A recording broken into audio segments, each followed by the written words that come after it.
ভূত বলে যে কিছুই ছিল না, এ কথা আজও যুক্তিবাদীরা বলে থাকেন। তাতে কি ভূতের উৎপাত বা ভূতের ভয় কি কেটেছে?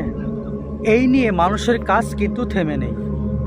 আজও বাস্তবে এমন কিছু ঘটনা ঘটে, সাধারণ যুক্তি বুদ্ধিতে যার কোনো ব্যাখ্যা আজও মেলে না।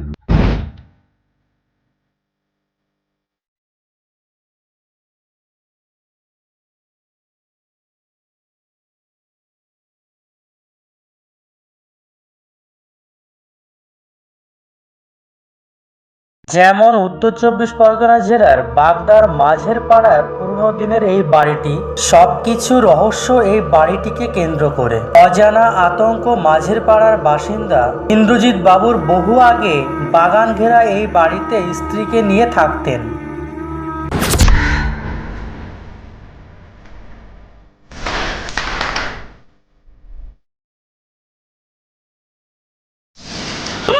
Get out.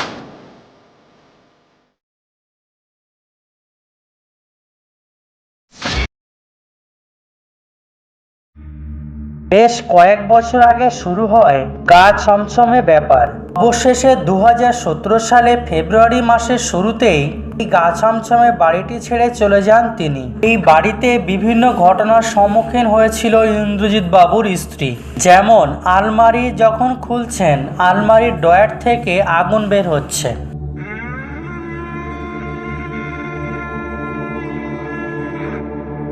কিন্তু যখন দরজা খুলতেন তখন দেখতেন আসলে কিছুই না।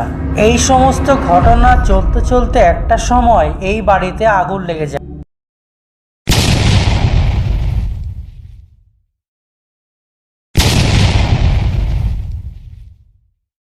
অলৌকিক বিষয় এটাই যে বাড়িতে আগুন লাগতো, কেরোসিন কিংবা গ্যাস অন্যান্য দাহ্য বস্তু ছিল, কিন্তু তাতে কোনো কিছুতেই আগুন লাগেনি। এদিকে মাঝে মাঝে দমকা হাওয়ায় বাগান থেকে ইটের টুকরো এসে পড়তো এই বাড়িতে। সন্ধ্যের পর ভয়ে ওই বাড়ির পাশে যেতে চাইতো না কোনো গ্রামের মানুষজন। এমনকি বন্ধ আলমারিতে জামা কাপড়ে আগুন লেগে যেত বলে জানান ওই এলাকার গ্রামবাসীরা। যদিও পুরোটা তারা শুনেছেন, নিজের চোখে অবশ্য তারা দেখেনি।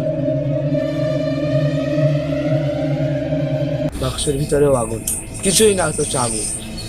আলমারির ভিতর, আলমারি খুললেই আগুন, আলমারি খুললেই আগুন, কাপড় বের করলেই আগুন, মানে ঘর থেকে যা বার করতো সবটাই আগুন, এটাই বের করতো। শোনা যায় কয়েক বছর আগে ওই বাড়িতে আগুন লাগে, কিন্তু অদ্ভুত ব্যাপার, ইলেকট্রিকের তারও কিছু পুড়েছে। বহু বছর ধরে এই বাড়িতে এমন সব কাণ্ড কারখানা ঘটেই চলেছে।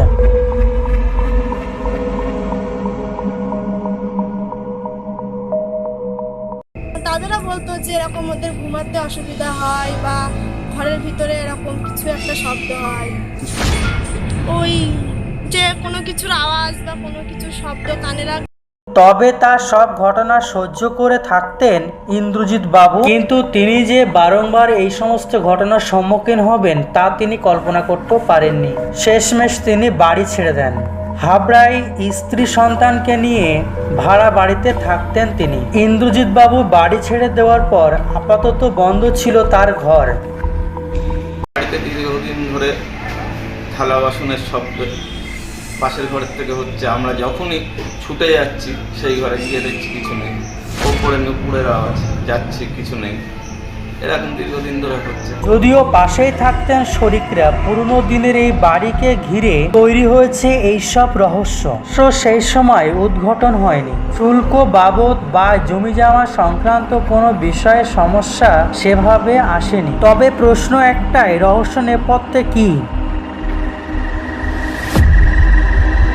তবে এতক্ষণে যে আমি ভৌতিক কাহিনী গল্পটা তুলে ধরলাম, আজ থেকে প্রায় 7 বছর আগে এই ঘটনা। তো বন্ধুরা, ভিডিওটি কেমন লাগলো কমেন্টে জানাবেন। ভালো লাগলে লাইক কমেন্ট শেয়ার করুন। দেখা হচ্ছে নতুন ভিডিওতে, ততক্ষণে ভালো থেকো, ভালো রেখো। আর হ্যাঁ, পারলে চ্যানেলটা সাবস্ক্রাইব করতে ভুলো না।